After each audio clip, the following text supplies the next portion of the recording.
बहुत स्वागत है आप सभी का। आपके साथ मैं हूं अपर्णा मौजम। वक्त हो गया है खबर 1 मिनट का, यानी 1 मिनट में खबर और उसका पूरा विश्लेषण देखिए। बरेली में सिरफिरे की हैरान करने वाली करतूत सामने आई है।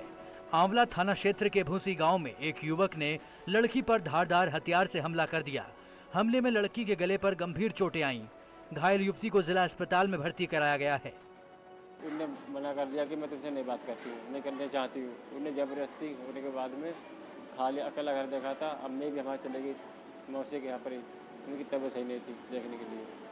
फिर वो क्या कहते हैं, उन्हें मौका देखा और उन्हें हमला कर दिया। उसकी गर्दन काटनी, जान से मारने की कोशिश की। परिजनों की शिकायत पर आरोपी और उसके 2 दोस्तों के खिलाफ केस दर्ज किया गया है। पुलिस का कहना है कि प्रेम का प्रस्ताव ठुकराने से नाराज सिरफिरे ने ये कदम उठाया। थाना आंवला के ग्राम भूंसी के रहने वाले श्री अफसर अली ने थाना आंवला पर एक शिकायती प्रार्थना पत्र दिया है, जिसमें उन्होंने बताया है कि उनकी बेटी को गांव के ही उनके ही बिरादरी के एक लड़के ने एक तरफा प्रेम में जो है किसी धारदार हथियार से अपने 3 अन्य साथियों के साथ घायल कर दिया है। उसी गर्दन वगैरह पर चोटें आई हैं। मेरठ में वाहन चोरों के खिलाफ पुलिस अभियान चला रही है। सोतीगंज बाजार में पुलिस ने बड़ी कार्रवाई करके 2 घरों में छापे मारे और 20 से ज्यादा मोटरसाइकिलों के इंजन और बॉडी पार्ट्स मिले। माना जा रहा है कि ये मोटरसाइकिलें चोरी की हैं। छापेमारी के दौरान आरोपी मौके से फरार हो गए। दबिश में भारी मात्रा में 2 व्हीलर्स के इंजन और कटे हुए पार्ट्स बरामद हुए हैं। संख्या अभी हमारे पास नहीं है, बता नहीं सकते, लेकिन अच्छी खासी मात्रा में है। एक बड़ा पुलिस के मुताबिक ये लोग मोटरसाइकिलें चुराकर उनके बॉडी पार्ट्स और इंजन अलग अलग करके बेचते हैं। 80,000 की मोटरसाइकिल का सौदा महज 8 से 10,000 में कर दिया जाता है। वाहन माफिया नई गाड़ियों को काट देते हैं और स्पेयर पार्ट्स बेचकर मोटा मुनाफा कमाते हैं। जो पहला ठिकाना है वो फैजान का घर था, दूसरा अफजाल नाम के व्यक्ति का घर है। यही पे सबसे ज्यादा इंजन मिले हैं। इनका आपराधिक इतिहास है। इनके ऊपर लगभग 2-4 मुकदमे हैं पंजीकृत। बरेली के शीशगढ़ इलाके में उत्तराखंड के युवक का शव मिलने से हड़कंप मच गया। शीशगढ़ के टांगा छंगा के जंगल में शव पेड़ से लटका मिला। खुदकुशी से पहले युवक ने अपना वीडियो बनाकर वायरल किया, जिसमें उसने अपनी खुदकुशी का जिम्मेदार अपनी पत्नी, सास, ससुर और साले को ठहराया। मैं अपनी जिंदगी के लास्ट पल इस कैमरे में कैद करके मरना चाहता हूँ, ताकि मेरे हत्यारों को, मेरी जान लेने वालों को फांसी की सजा मिले, फांसी की। मृतक की शिनाख्त सोनू के तौर पर हुई। शमा से उसका प्रेम विवाह हुआ था। झगड़े के बाद शमा मायके चली आई। उसे लेने वो ससुराल आया तो उसके साथ मारपीट की गई।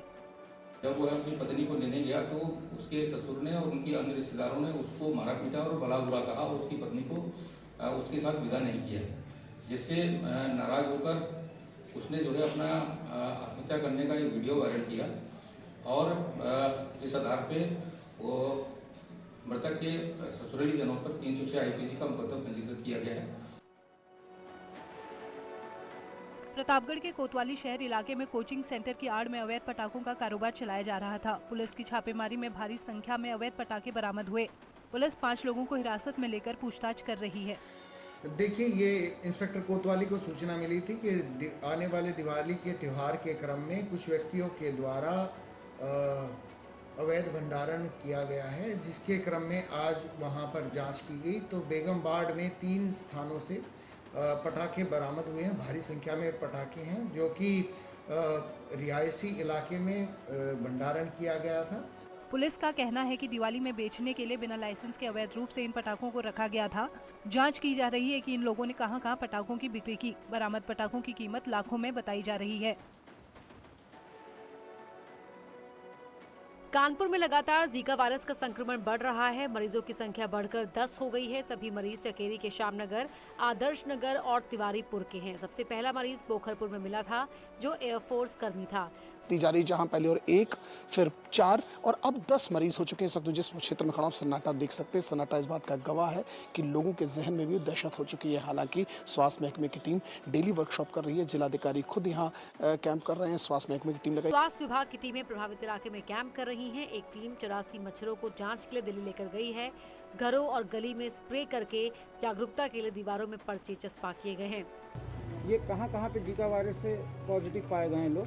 ये कुछ लिस्ट आई है, जो लिस्ट है मतलब इसमें कुछ तिवारीपुर बगिया है, आदर्श नगर, पोखरपुर, आदर्श नगर, श्याम नगर। हमारी 10 टीम इसमें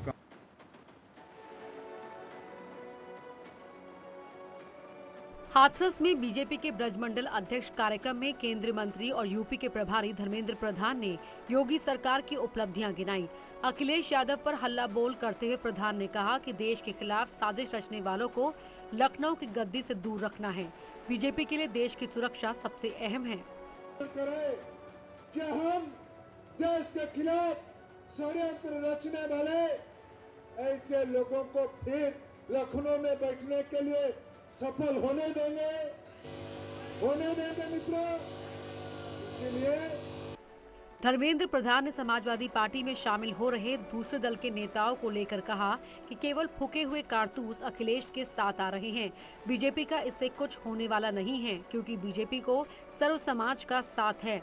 एसपी राज में जंगल राज का आरोप लगाते हुए धर्मेंद्र प्रधान ने कहा कि योगी सरकार में बड़े बड़े रसूखदार अपराधी सलाखों के पीछे हैं। जिनको उत्तर प्रदेश की जनता ने आईना दिखाया 2019 में, 17 में, 14 में, वो क्या जाने परिवार के बारे में, वो बिल्कुल नसीहत ना दे। अयोध्या पहुंचे सीएम योगी आदित्यनाथ ने कथा पार्क में रामायण चित्र प्रदर्शनी का शुभारंभ किया और दीप प्रज्वलित कर रामायण कॉन्क्लेव का समापन किया। सीएम ने दीपोत्सव की तैयारियों का जायजा भी लिया। अयोध्या धाम दुनिया की सबसे सुंदर आध्यात्मिक नगरी के रूप में स्थापित होने की ओर अग्रसर है। इस प्रकार के आध्यात्मिक और धार्मिक आयोजन इस प्रयोजन को एक नई ऊंचाइयों तक पहुंचाएंगे। बाद में मुख्यमंत्री योगी आदित्यनाथ ने रामलला का दर्शन पूजन किया और राम मंदिर निर्माण स्थल पर काबुल नदी का जल छिड़का।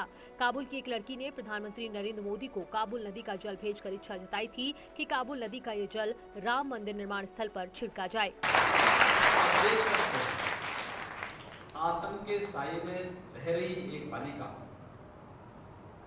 अपनी आस्था को किस रूप में प्रकट करती है कि उसे लगा है कि नहीं, भले ही मुझे संकट है, लेकिन मेरे राम मुझे मेरे संकट से मुक्त करवाएंगे। हरदोई में समाजवादी पार्टी अध्यक्ष अखिलेश यादव ने रथ यात्रा निकालकर कार्यकर्ताओं से संवाद किया। अखिलेश ने बीजेपी पर निशाना साधा और कहा कि 2022 में बीजेपी का यूपी से सफाया तय है। विजय रथ चलेगा।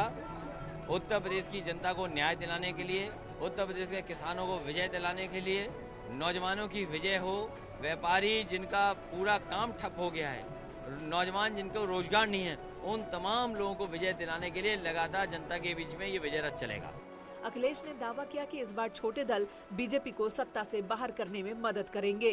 क्षेत्रीय दलों की अपनी एक ताकत है, लगातार उन्होंने अपने समाज में काम किया है, उसका लाभ जरूर मिलेगा। भारतीय जनता पार्टी के लिए दरवाजा इन्हीं छोटी जातियों ने, पिछड़ी जातियों ने, अति पिछड़ों ने रास्ता खोला था। जिस तरीके से वो अपमानित हुए हैं, उनके साथ धोखा हुआ है, वो एक एक करके दलित, पिछड़े, अल्पसंख्यक भाई इनके लिए दरवाजा बंद कर रहे हैं। कांग्रेस की प्रतिज्ञा यात्रा के आज गोरखपुर पहुंचने पर महासचिव प्रियंका गांधी ने रैली की और आरोप लगाया कि योगी की सरकार में निषादों के साथ अत्याचार हो रहा है। प्रियंका ने योगी सरकार पर न केवल ताबड़तोड़ सियासी हमले बल्कि जनता से वादों की झड़ी लगा दी। युवाओं के लिए 20 लाख सरकारी रोजगार हमारी सरकार अगर बनेगी तो हम लेंगे। हमारी सरकार आपको साल में 3 सिलेंडर मुफ्त देगी। आप जब सरकारी बस में यात्रा करेंगी तो आपकी यात्रा मुफ्त होगी।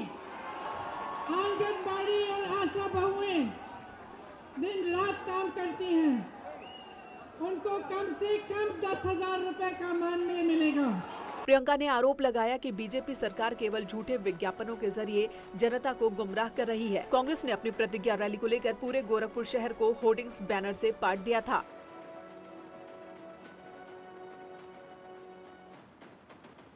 मेरठ में कैबिनेट मंत्री डॉक्टर महेंद्र सिंह ने लोगों से योगी को फिर मुख्यमंत्री बनाने की अपील की। हस्तिनापुर पहुंचे मंत्री ने कहा कि दीपावली में घर में मां लक्ष्मी का आगमन हो, इसके लिए हम पूजा करते हैं, लेकिन लक्ष्मी माता तो तब आएंगी जब घर में उनका कमल का आसन होगा।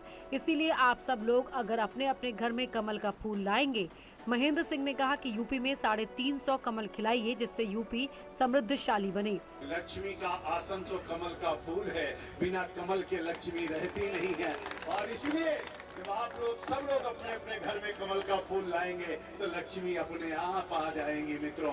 और इसलिए अधिक से अधिक कमल लाइए और आप लोग पूरे कमल के साथ अपने घर में धनतेरस मनाइए। किसानों की नाराजगी के सवाल पर मंत्री महेंद्र सिंह ने कहा कि किसान बीजेपी के साथ हैं और 2022 के चुनाव में 350 सीट लेकर बीजेपी प्रदेश में फिर सरकार बनाएगी। पूरी तरीके से किसान उत्तर प्रदेश का भारतीय जनता पार्टी के साथ है, योगी और मोदी के साथ है।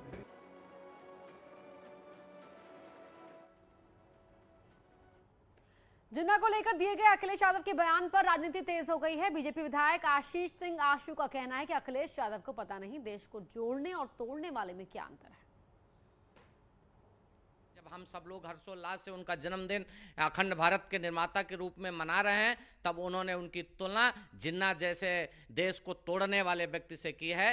और उनको ये नहीं पता है कि उनका तो अपमान किया ही है, इसके साथ साथ उन्होंने स्वाभिमानी पटेल समाज का भी अपमान करने का काम किया है। यहाँ रुक रहे एक छोटे से ब्रेक के लिए, जल्द लौटते हैं।